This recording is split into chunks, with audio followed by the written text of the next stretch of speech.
Takže dobrý deň, milí priatelia. Tuto vám môžeme ukázať, ako sa robí pravá potrava pre BNS TV.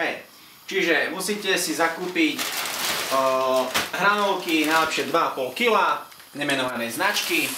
Áno, rozpaliť si olej na panvici, rozpaliť si ten olej. A teraz príde to podstatné.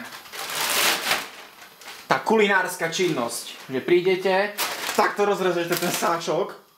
Ale nie, troška, nemusíte to až tak preháňať ako ja. Ale v podstate s Patrikom môžete sa pozrieť dovnútra. Sú tam čerstvé americké brambúrky. My s Patrikom sme strašne hladní. A preto robíme všetko takto drsne, ale nie. Zoberete si jednu mrazenú, zatiaľ nevoňavú hranolku. To mám dveho typa. A vyskúšate, či je ten olej statočne rozpálený. Môžeme vidieť, že tá hranolka pracuje, ona pracuje. Tá hranolka pracuje v tom oleji.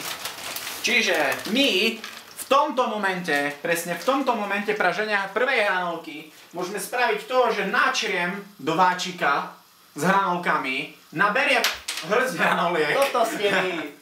A dám to medzi ostatné, áno. Vidíme to, tento zázrak prírody. Počkajte, lebo nejako mi to vypadáva, hej.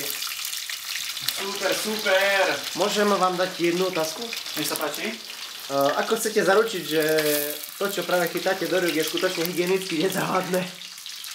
Tým, že som si umyl ruky dnes ráno a je práve 15:00. Áno, tak to hovorí Za všetko.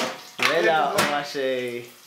Čiže stretneme sa o nejakých 5 minút, keď tie hranolky už budú nejako voniať, milí priatelia.